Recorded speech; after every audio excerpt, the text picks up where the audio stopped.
Kroc raciocinou que uma pessoa com essa coragem seria uma ótima candidata para comprar uma franquia. Quantos telefonemas dessa forma o Andy já deu na sua vida? Nenhum. A maioria das pessoas que compra dela são amigos ou sócios de seus pais e de seus parentes. Telefonemas para essas pessoas são telefonemas solicitados. Muitos pais nos perguntaram como instilar coragem em seus filhos. Sugerimos que eles experimentem a profissão de vendas, incentivem seus filhos a concorrerem ao cargo de representante da classe na escola primária ou secundária. Eles vão ter de vender a si mesmos para seus colegas. Até mesmo vender biscoitos com os escoteiros pode ter um impacto positivo. A venda a varejo oferece uma maneira de as crianças serem avaliadas por uma terceira pessoa totalmente objetiva. Uma mulher de muita coragem. Texto de um fax para William Dean Dunkel e Thomas J. Stanley. Texto. Imagine onde seu colega estava às 5h30 da manhã de hoje, tomando um avião no primeiro voo do dia.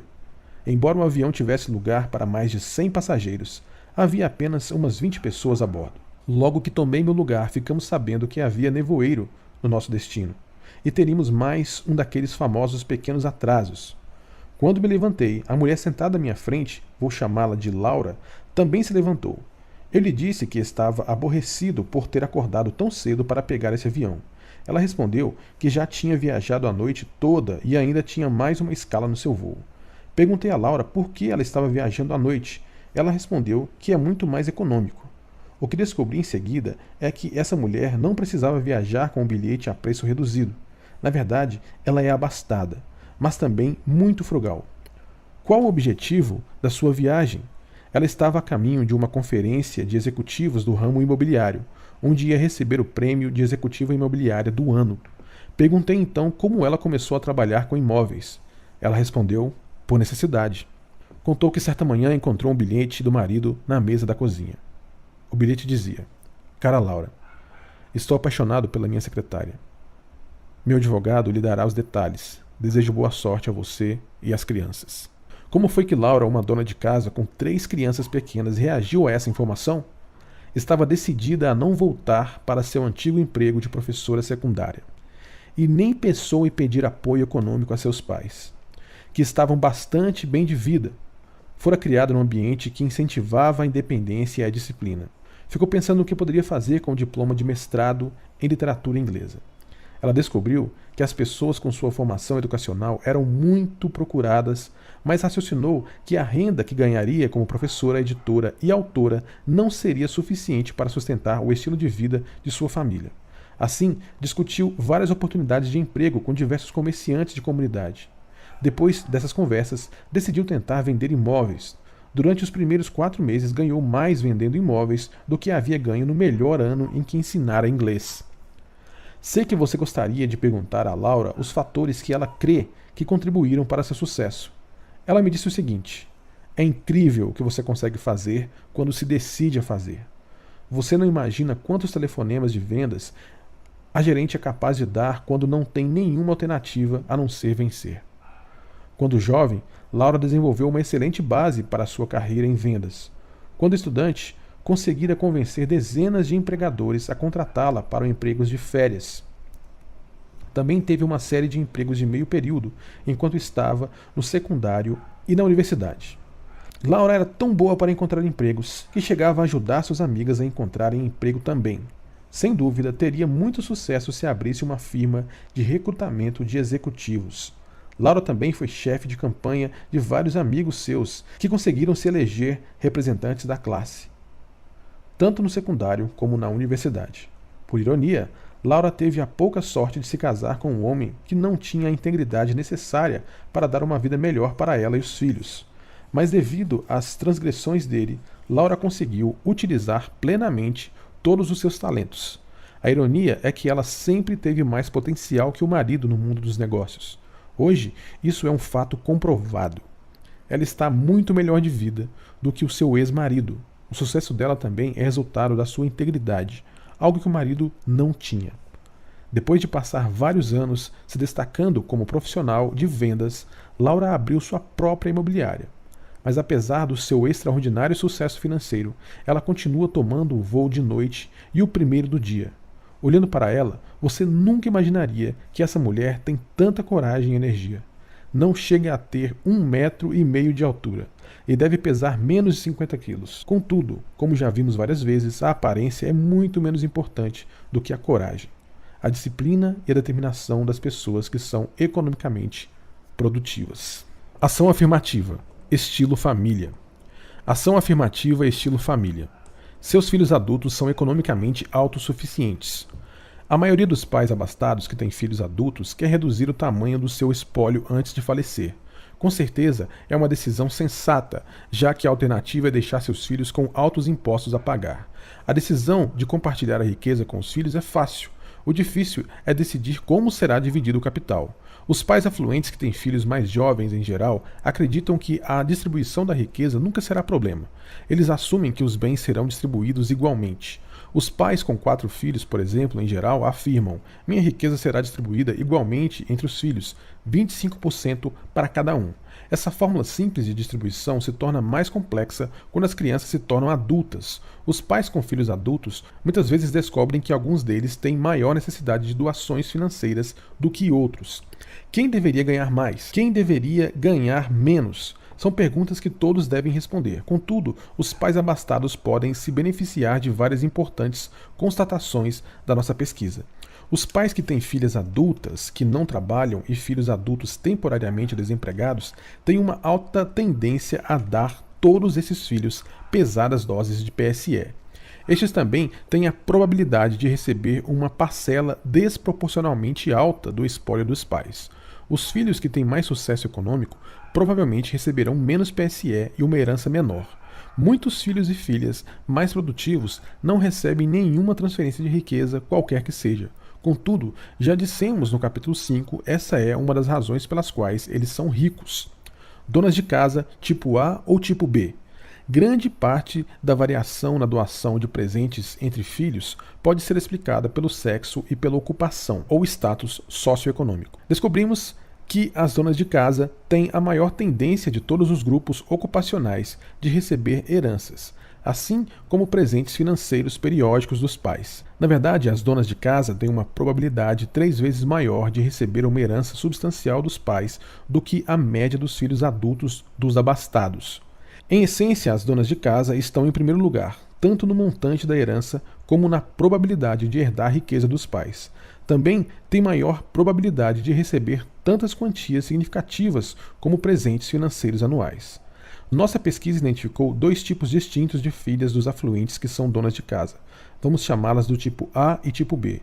Ambos se beneficiam em diferentes graus da convicção dos pais de que uma mulher que não trabalha deve ter seu próprio dinheiro, de que a conjuntura econômica desfavorece as mulheres e que nunca se pode confiar inteiramente num genro para sustentar a mulher e os filhos. A dona de casa tipo A difere significativamente do tipo B. O tipo A tende a casar-se com um homem de sucesso, gerador de alta renda. Em geral, tem um papel ativo ao cuidar dos pais idosos, por vezes deficientes. Os presentes e heranças que recebe são, em parte, uma compensação por esses esforços. Esforços que seus irmãos e irmãs que trabalham costumam evitar. As donas de casa do tipo A têm uma boa instrução e, em geral, são testamentárias ou cotestamentárias do espólio dos pais.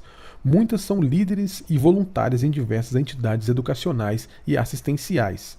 As donas de casa tipo A costumam ser vistas por seus pais como suas iguais e confidentes, e não como pessoas de valor secundário.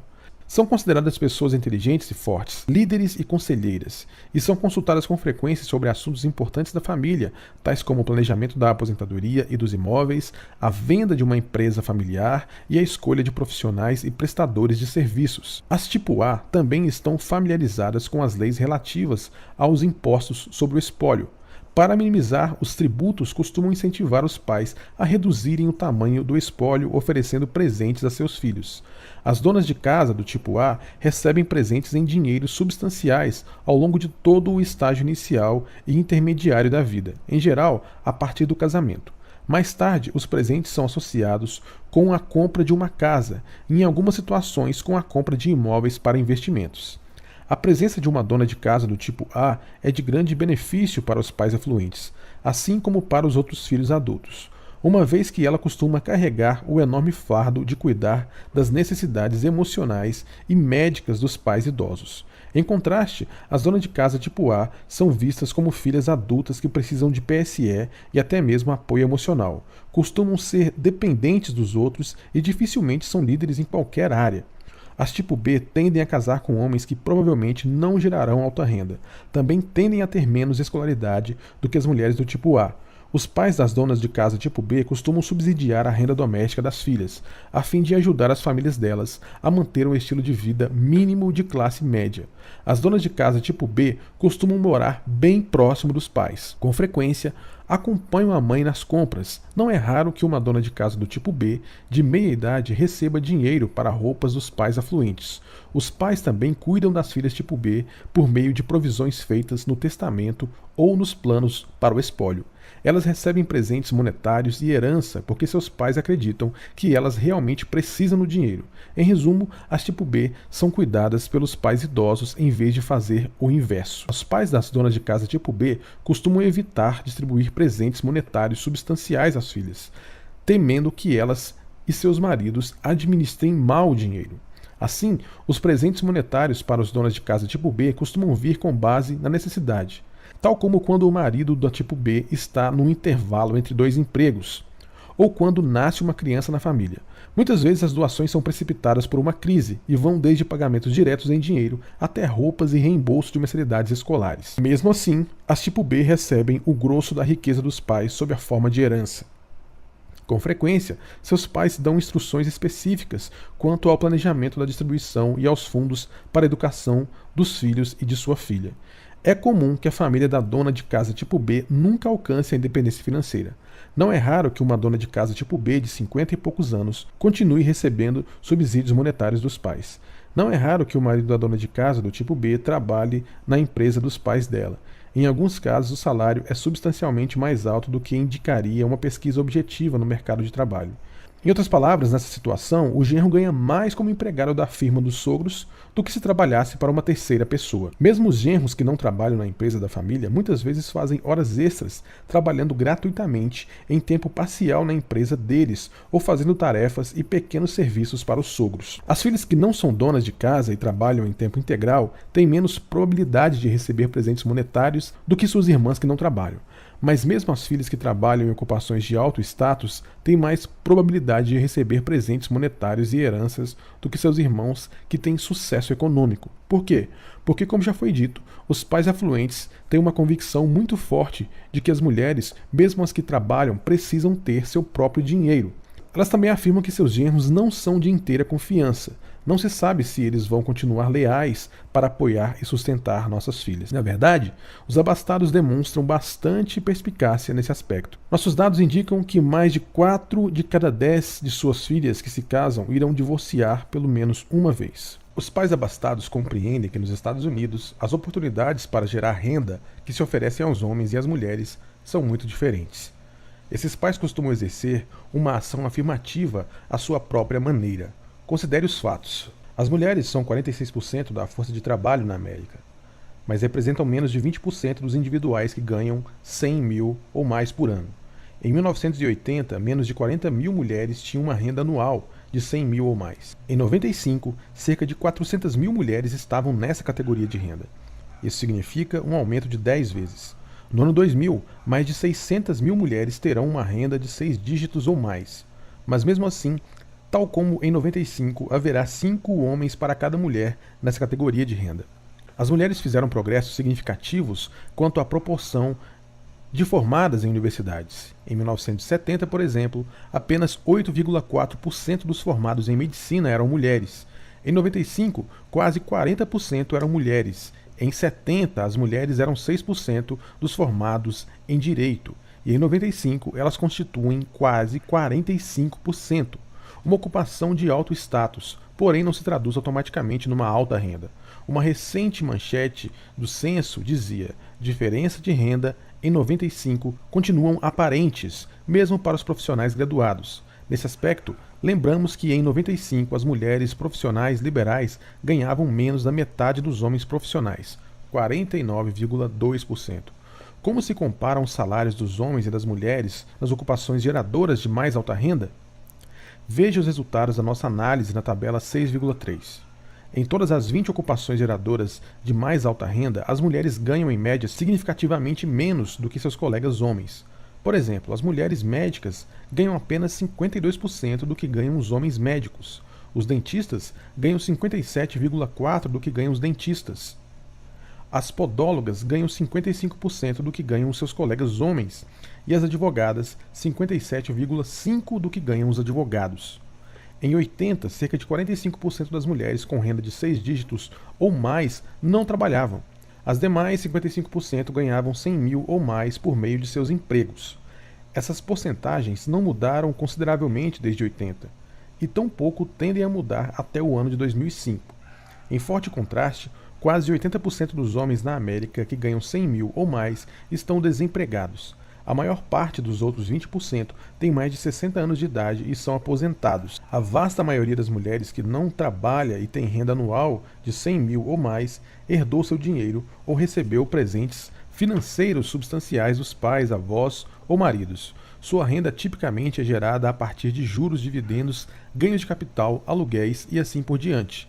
As mulheres possuem quase um terço dos pequenos negócios na América. Contudo, cerca de 2/3 dessas firmas têm um faturamento anual de menos de 50 mil.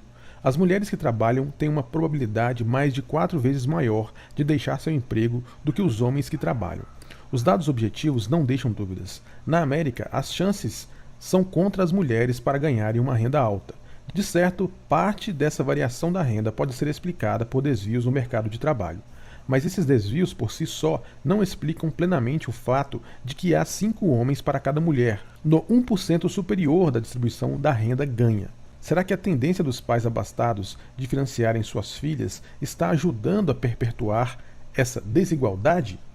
As filhas de casais abastados costumam não ter uma carreira própria. Por quê? Nos últimos 20 anos, a população abastada típica foi composta de um só tipo de domicílio. Mais de 80% são casais com filhos, onde a esposa não trabalha em tempo integral. Que mensagem isso envia às filhas desses casais? Em palavras simples, mamãe não trabalhou e o casamento sobreviveu, de modo que talvez seja melhor eu também não trabalhar. É difícil argumentar contra essa lógica.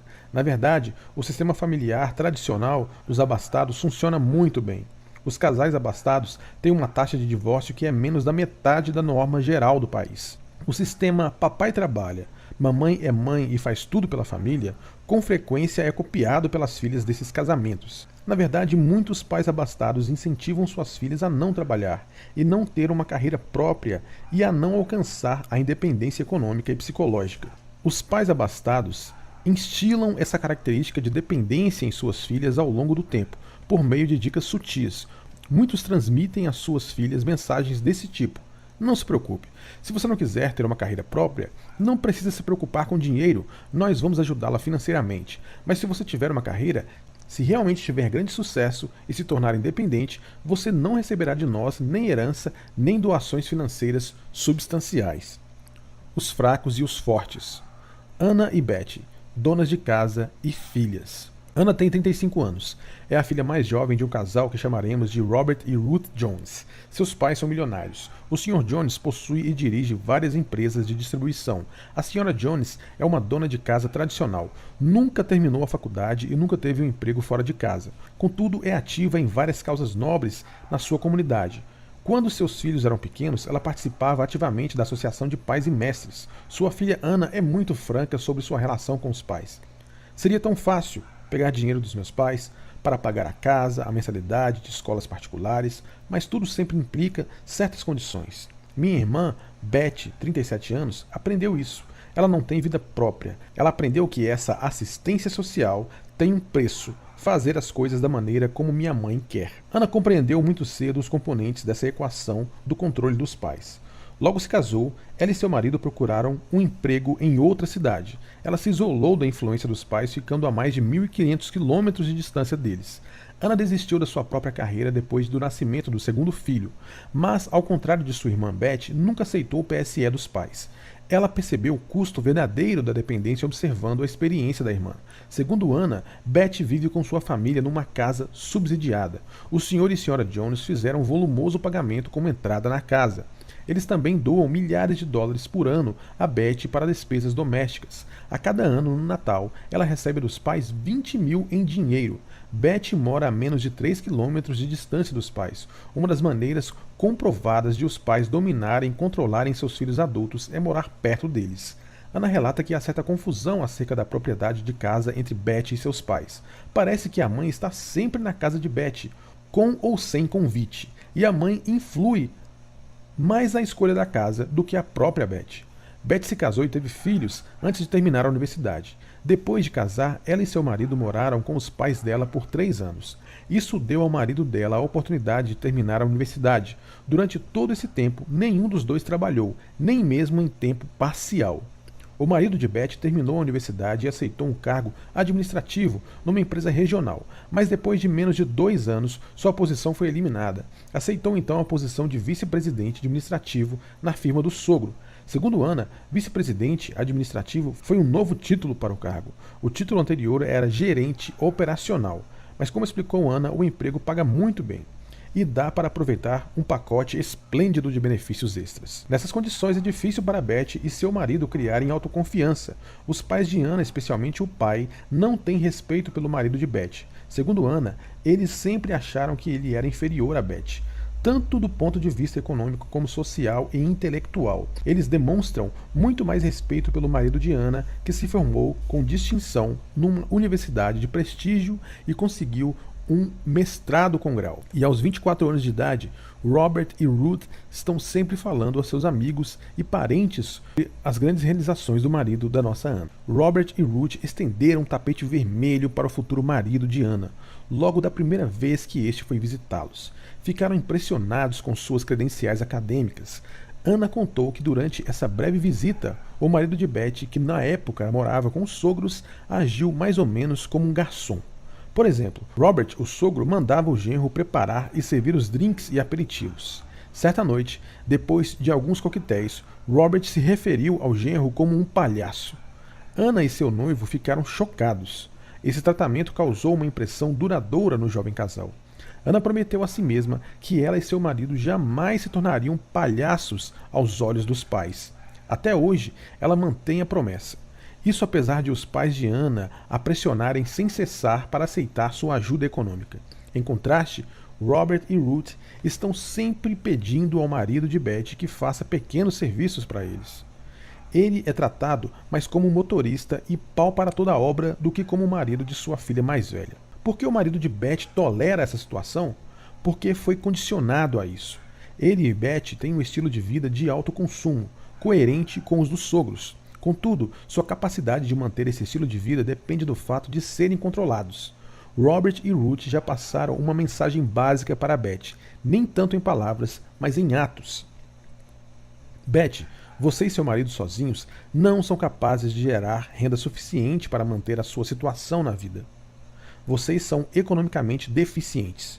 Vocês precisam do nosso PSE especial. Será que Robert e Ruth têm razão quando acham que Beth e seu marido seriam incapazes de se arranjar na vida sem ajuda? Uma terceira pessoa, olhando objetivamente, poderia imaginar que sim.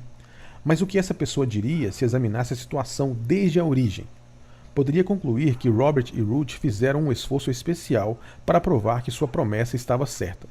Depois de alguns anos recebendo PSE agressivo e sufocante, Beth e seu marido já perderam grande parte de sua independência, ambição e autoconfiança econômica. Ninguém pode saber se esse casal poderia ter funcionado produtivamente se fosse deixado por sua própria conta.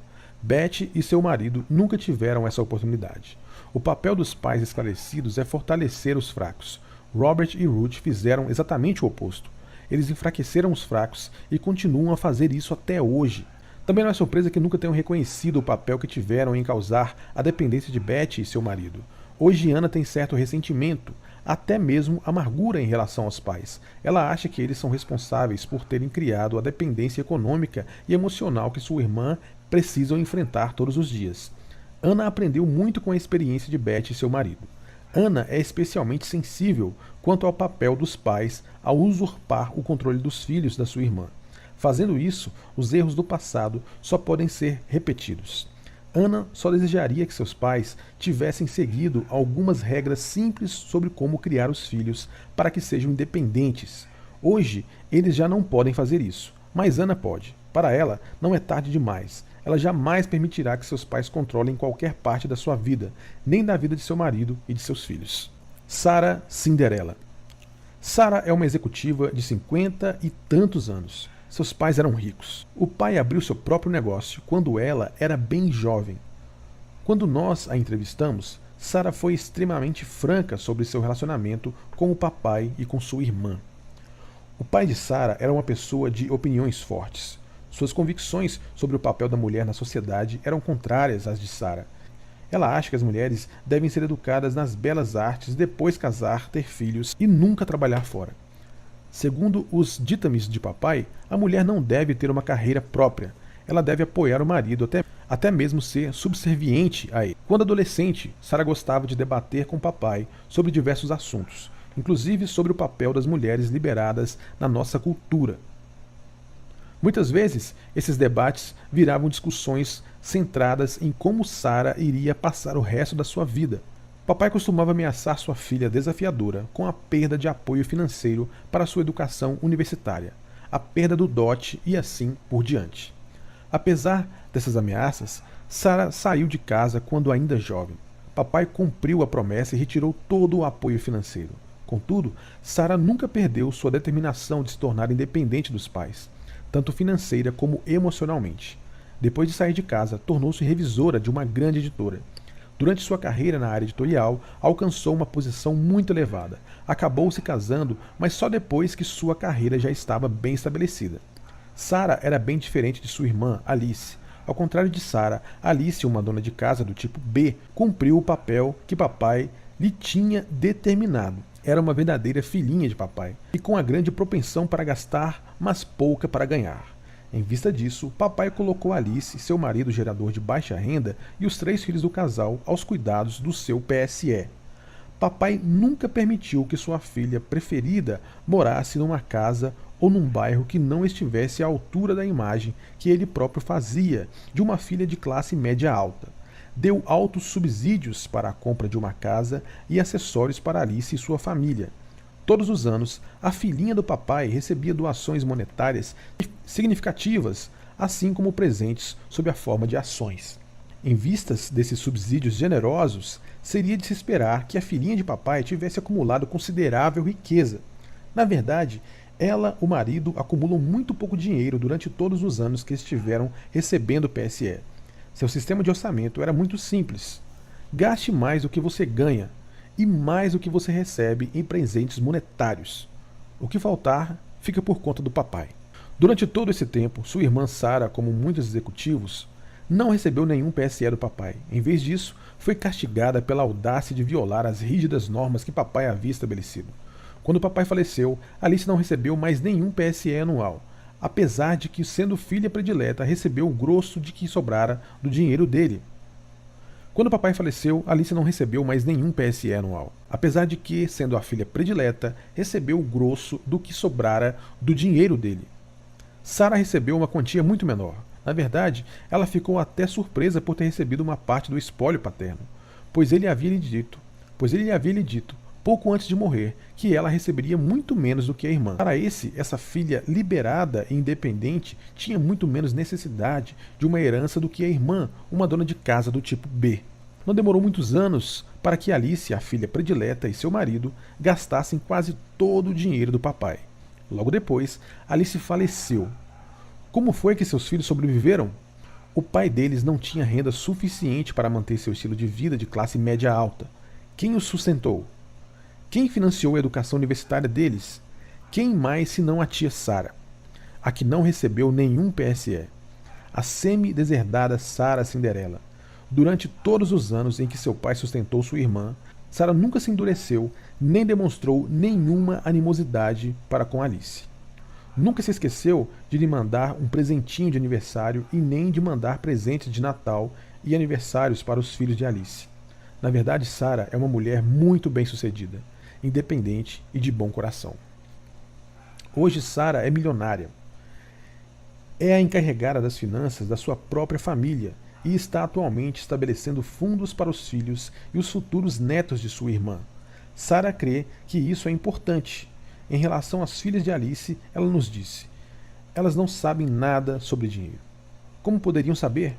O modelo delas foi seus pais, típicos SAR. Sara é uma par. Até hoje ela é frugal e muito bem disciplinada como consumidora.